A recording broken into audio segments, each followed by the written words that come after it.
नमस्कार, GNT special में स्वागत है आप सभी का। मैं हूं आपके साथ शगुफ्ता साहिल देव। राजा को या शासक को कैसा होना चाहिए, इसे भगवान राम ने अपने आचरण से पूरी दुनिया को समझाया है।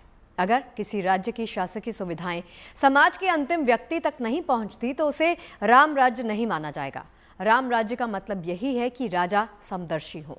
उसके खजाने से अगर लोक कल्याण के लिए कोई राशि निकलती है तो उसका फायदा हर व्यक्ति को मिलना चाहिए, तभी राम राज्य माना जाएगा। इतना ही नहीं, राजा या शासक को लेकर प्रजा या जनता के मन में कोई भय ना हो तो ही राम राज्य है। कमाल तो ये है कि भगवान राम ने इन आदर्शों को खुद अपने आचरण में समाहित करके दिखाया है। श्री रामचंद्र कृपालु भजमान हरण भव भय दारुणम्। श्री रामचंद्र कृपालु भजमान हरण भव भय दारुणम्। श्री रामचंद्र कृपालु भजमान हरण भव भय दारुणम्।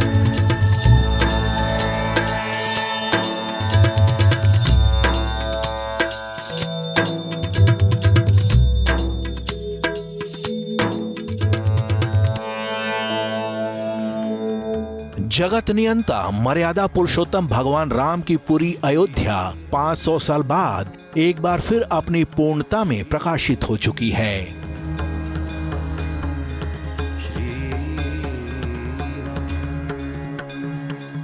भगवान राम की पतित पावन जन्मभूमि पर 22 जनवरी 2024 के ऐतिहासिक दिन राम के बाल स्वरूप अलौकिक विग्रह में प्राण प्रतिष्ठा हुई थी, जिसके बाद अयोध्या की फिजा में ज्ञान, भक्ति और प्रेम का समावेश प्रबल हो गया।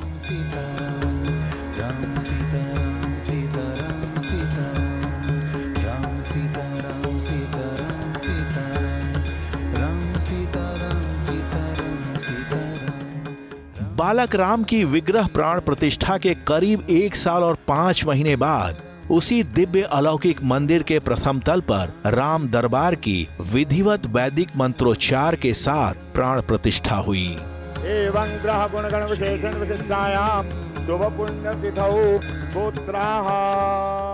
गंगा दशहरा के पावन अवसर पर 5 जून को अभिजीत मुहूर्त में भगवान राम अपनी अर्धांगिनी मां सीता, अनुज भरत, लक्ष्मण, शत्रुघ्न और अपने अनन्य भक्त हनुमान जी के साथ सिंहासनारूढ़ हो गए। दुनिया भर के सनातनियों ने दिव्य राम दरबार की जब पहली झलक देखी तो इसके अलौकिक आकर्षण से उनका पाप, ताप, संताप सब तिरोहित सा हो गया। ये उनके लिए एक ऐसा एहसास लेकर आया मानो बालक राम अब राजा राम बनकर राम राज्य की स्थापना का बिगुल बजा रहे हैं। और राम राज्य का मतलब है दैहिक, दैविक और भौतिक तापों से चिरकाल के लिए मुक्ति।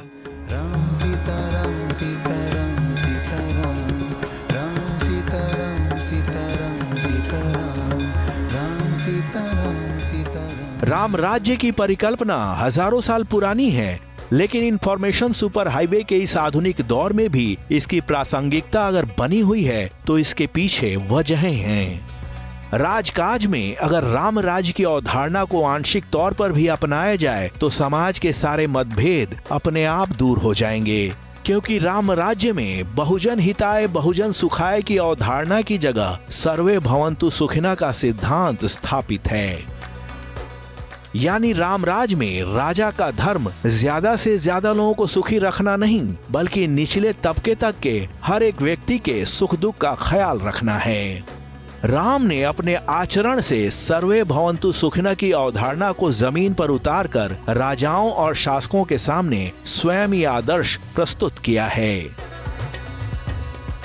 मर्यादा पुरुषोत्तम भगवान श्री राम, इन शब्दों में ही सब सकल ब्रह्मांड है, क्योंकि हर चीज की एक मर्यादा है, हर रिश्ते की एक मर्यादा है। जो व्यक्ति उस मर्यादा में चलेगा तो एक जो भगवान की परिकल्पना है वो साकार होगी, और अगर मर्यादा के बाहर जाएगा तो जैसे माता सीता का हरण हुआ था रावण के द्वारा, ऐसे ही उस व्यक्ति का हरण होगा। तो भगवान ने दोनों चीजों को चरितार्थ किया है। तो मैंने एक ही शब्द कहा कि मर्यादा पुरुषोत्तम भगवान श्री राम। तो जो मर्यादा में आप हमेशा रहेंगे तो एक सभ्य समाज की स्थापना होगी और पूरा विश्व सुखमय होगा और बहुत आगे जाएगा। रामचरितमानस के उत्तरकांड में अपने छोटे भाई भरत को साधु असाधु का भेद बताते हुए राम कहते हैं, परहित सरिस धर्म नहीं भाई, पर पीड़ा सम नहीं अधमाई। राम अपने भाई भरत से कहते हैं कि दूसरों का भला करने से बड़ा कोई धर्म नहीं है और दूसरों को पीड़ा देने से बड़ा कोई अधर्म नहीं है। काबिले गौर है कि राम जनता के द्वारा चुने हुए राजा नहीं हैं, फिर भी लोकतांत्रिक मूल्यों में उनकी गहरी आस्था है। किसी मुद्दे पर मंथन के लिए अगर वो बैठक बुलाते हैं तो उसमें गुरु समाज और ज्ञानी लोगों के साथ ही समूची जनता भी शामिल होती है। एक बार रघुनाथ बुलाए, गुरु द्विजपुर बासी सब आए। राजा राम अगर सभा बुलाते हैं तो उसमें गुरु समाज और मंत्री परिषद के साथ जनता भी आमंत्रित होती है। वहीं रावण जब सभा बुलाता है तो उसमें सिर्फ उसके कुल खानदान के लोग शामिल होते हैं। बोले रावण कौन? बोले जो वासनाओं से नियंत्रित हो, ऐसे वाले व्यक्ति को आप रावण कहते हैं। लेकिन जो वासनाओं को नियंत्रित कर ले, अगर ये शक्ति और हमारी आपके अंदर आ जाए तो हम राम हो जाते हैं। तो एक निषेध के ऊपर चल रहा था और परमात्मा श्री राम नियंत्रण के ऊपर चल रहे थे। तो हमारे राम राज्य में हमारे लिए राम राज्य वही, और मेरे लिए ये कपोल कल्पनाएं नहीं है। दसमुख बैठ सभा एक बारा, देखी अमित आपन परिवारा। भगवान का जब दरबार सस्ता था तो वशिष्ठ जी वहाँ पर बैठते थे उनके कुलगुरु और गुरु के रूप में, और बिना उनसे पूछे कोई भी बड़ा निर्णय स्वयं भगवान ने भी नहीं लिया है। तो गुरु का पद बहुत बड़ा है। जैसे कहावत है अपने यहाँ की, गुरु गोविंद दो खड़े काको ला के बाय, बलिहारे गुरु आपनो गोविंद योग बताए। तो भगवान ने भी सबसे बड़ा पद गुरु का ही बताया है, और हर राजा के यहाँ गुरु की एक अलग मर्यादा रही है। ये हमारे सनातन की बहुत खूबसूरती है। तो हम तो यही कहेंगे कि भगवान अब आ गए हैं और पूरे भारत, पूरे विश्व को राम राज्य के एक डोर में बंधना चाहिए और उस सपने को साकार करना चाहिए जैसे उन्होंने सर्व समाज को लेके चले हैं हमारे प्रभु श्री राम। साफ है कि रावण की सभा में जनता जनार्दन के लिए कोई जगह नहीं है। मेरी नजरों से दूर हो जा, जा, लंका में तेरा कोई स्थान नहीं है, जा। उसकी सभा में राम की सभा की तरह पुरवासी यानी जनता को आमंत्रित नहीं किया जाता। इतना ही नहीं, राम अपनी सभा में जनता को सिर्फ अपना आदेश सुनाने के लिए नहीं बुलाते, बल्कि उनसे सलाह मशविरा भी करते हैं। राम अपनी प्रजा को भाई संबोधित करते हुए निवेदन करते हैं कि अगर मैं कुछ गलत बोलूं तो आप निर्भय होकर मुझे ताकीद कर सकते हैं। राम कहते हैं, जौ अनीति कछु भाषौ भाई, तो मोहि बर जाऊं भय बिसराई। राजा या शासक अपनी प्रजा को ये अधिकार दे दे कि अगर वो गलत बोले तो प्रजा निडर होकर राजा या शासक का प्रतिवाद कर सके, तो इससे अच्छी लोकतंत्र की अवधारणा भला और क्या हो सकती है। इतना ही नहीं, रामराज में राजा या शासक को बहुत ही कड़े शब्दों में चेतावनी दी गई है कि अगर उसकी प्रजा दुखी या कष्ट में है तो वैसा राजा अवश्य ही नरक का अधिकारी होता है। जासु राज प्रिय प्रजा दुखारी, सो नृप अवसी नरक अधिकारी। सोचिए कितने समावेशी, उदार, नीतिज्ञ, चरित्रवान और शीलवान होते थे हिंदुस्तान की पावन धरती पर आने वाले प्राचीन ऋषि मुनि, जिन्होंने समाज के सामने, दुनिया के सामने ऐसा आदर्श प्रस्तुत किया है जो हर युग में, हर दौर में प्रासंगिक है। राजा को कैसा होना चाहिए ये तो बताया ही, उसके कर्तव्यों का भी निरूपण समदर्शी भावना के साथ किया है। राजा या शासक का कर्तव्य बताते हुए गोस्वामी तुलसीदास ने रामचरितमानस में लिखा है, मुखिया मुख सो चाहिए, खान पान को एक, पाले पोसे सकल अंग, तुलसी सहित विवेक। गोस्वामी जी कहते हैं कि मुखिया को मुख के समान होना चाहिए, जो निवाला तो खुद ग्रहण करता है, लेकिन शरीर के सभी अंगों का बिना भेदभाव के पोषण करता है। ऐसी निस्वार्थ और पावन भावना वाले राजा के राज में जनता भला दुखी कैसे हो सकती है। दैहिक दैविक भौतिक तापा, राम राज नहीं काहू ही व्यापा। साफ है कि जिस राज्य में एक भी व्यक्ति दुखी ना हो, वही असली राम राज्य है। ऐसे राज्य की जनता आपस में मिलजुल कर प्रेम पूर्वक रहेगी, इसमें भला क्या संदेह हो सकता है। राम राज्य का निरूपण करते हुए गोस्वामी तुलसीदास ने रामचरितमानस में लिखा है, सब नर करहि परस्पर प्रीति, चलहि स्वधर्म निरत श्रुति नीति। यहाँ गौर करने वाली बात यह है कि रामराज में किसी भी वर्ग विशेष, जाति विशेष या धर्म विशेष के लिए किसी विशेष सुविधा की व्यवस्था कतई नहीं की गई है। जो नियम राजा के लिए है, वही सारी प्रजा के लिए है। ऐसे उदार, संवेदनशील और समावेशी समाज की परिकल्पना राम राज्य को छोड़कर कहीं और हो ही नहीं सकती। इसीलिए रामराज में कोई दुखी नहीं है। नहीं दरिद्र को दुखी न दीना, नहीं को अबुध न लक्षण हीना।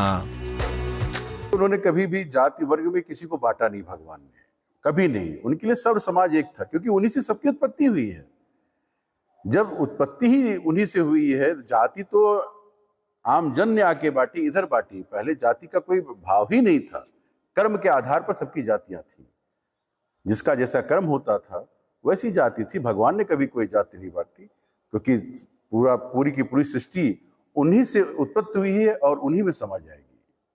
तो ये बहुत खूबसूरती है भगवान के चरित्र का। मर्यादा पुरुषोत्तम भगवान श्री राम का चरित्र आप देखेंगे तो उसमें आपको सब कुछ मिलेगा जो इस सृष्टि में है।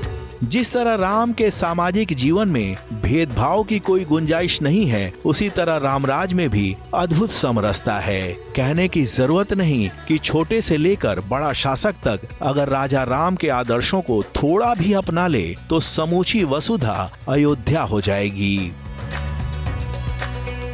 अयोध्या से मयंक शुक्ला के साथ bureau report, good news today.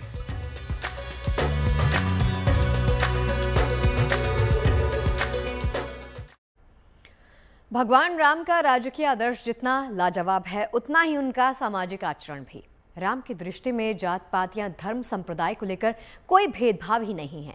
उन्होंने स्वयं अपने आचरण से छुआछूत और ऊंच नीच की खाई को पाटकर एक अप्रतिम आदर्श दुनिया के सामने रखा है।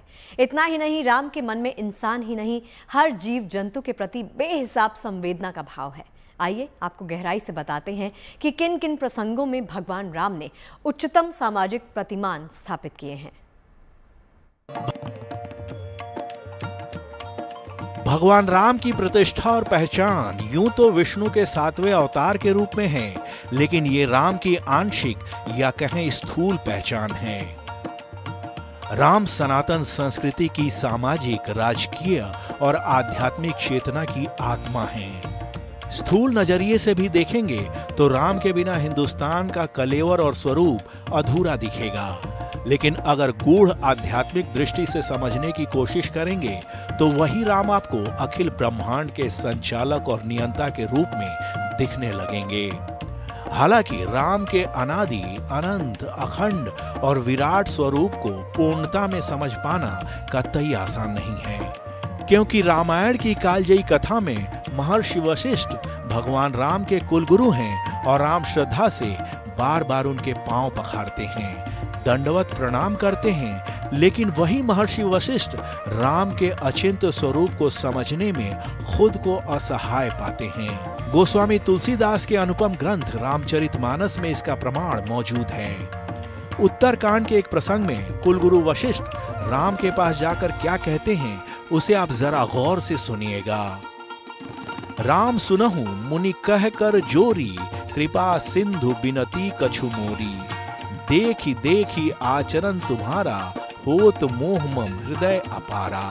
महिमा अमित वेद नहीं जाना, मैं कहीं भांति कहूं भगवाना।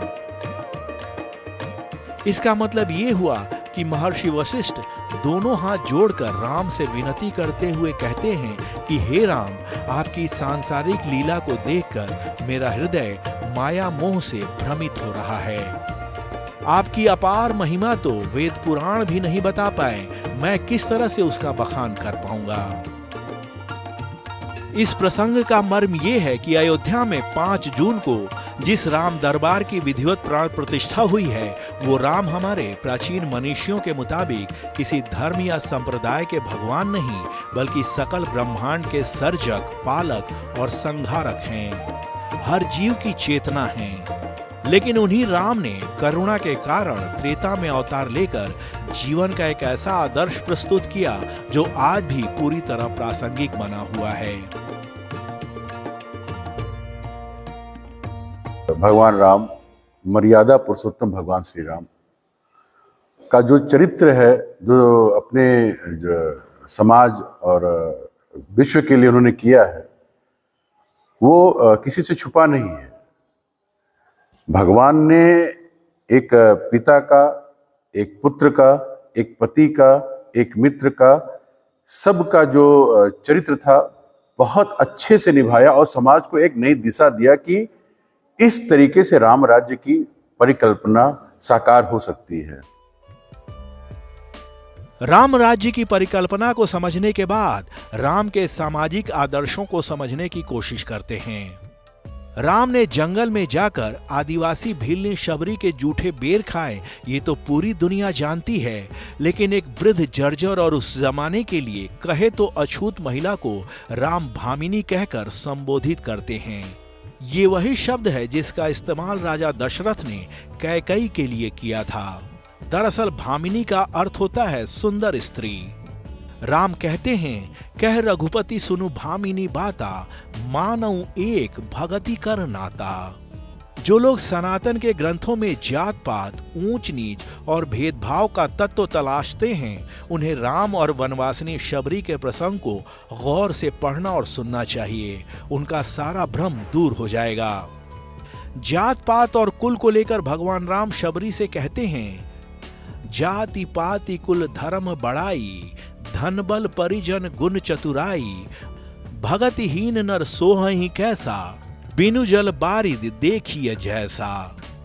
राम शबरी से कहते हैं कि जात पात, कुल धर्म, धन बल गुण और चतुराई, इन सब को छोड़कर मैं सिर्फ भक्ति का नाता स्वीकार करता हूँ। भगवान राम आगे कहते हैं कि भक्ति से विमुख इंसान वैसा ही होता है जैसे बिना पानी के बादल। शबरी का प्रसंग भगवान राम के सामाजिक समन्वय का अकेला उदाहरण नहीं है। वन गमन के दौरान श्रृंगबेरपुर के राजा निषाद को भगवान राम मित्र बनाकर अपने बराबर का दर्जा देते हैं। इतना ही नहीं, राम के छोटे भाई भरत को जैसे ही पता चलता है कि निषाद राम के मित्र हैं, तो वो उनके सम्मान में रथ से नीचे उतर जाते हैं और खुशी खुशी पैदल निषाद के साथ चलने लगते हैं। राम सखा सुनिस्यंदनु त्यागा, चले उचरी उमगत अनुरागा। सामाजिक समरसता का जैसा आदर्श भगवान राम ने स्थापित किया है, वैसा पूरी दुनिया के इतिहास में ढूंढे नहीं मिलेगा। केवट से भगवान राम गंगा नदी पार कराने के लिए नाव मांगते हैं, लेकिन चक्रवर्ती सम्राट दशरथ के पुत्र की इस मांग को केवट पूरी बेखौफियत के साथ मानने से इनकार कर देता है। मांग ही नाव न केवट आना। भगवान ने नाव मांगी, केवट नहीं लाया, उधर ले गया उधर। भगवान बोले उधर नहीं इधर। केवट बोला नहीं लाऊंगा, मैं आपके बारे में अच्छी तरह जानता हूं। देखो, केवट ने जब से नाव चलाई है तब से आदेश सुना है, याचना नहीं। आज भगवान नाव मांग रहे हैं। केवट को लगा कि श्रमिक के श्रम का इतना मूल्यांकन जिसके हृदय में हो, वो नर नहीं, नर रूप में नारायण ही है। केवट जब राम, सीता और लक्ष्मण को अपनी नाव पर बिठाकर नदी पार करा देता है, तो बनवासी राम ये सोचकर संकोच में चले जाते हैं कि केवट को मजदूरी के तौर पर क्या दिया जाए। श्रमिकों के प्रति, मजदूरों के प्रति कैसा भाव होना चाहिए, इसका उच्चतम आदर्श सीता जी ने केवट प्रसंग में स्थापित किया है। केवट की मजदूरी के रूप में सीता जी अपनी अंगूठी उतारकर भगवान राम को दे देती हैं ताकि केवट को उतराई दी जा सके।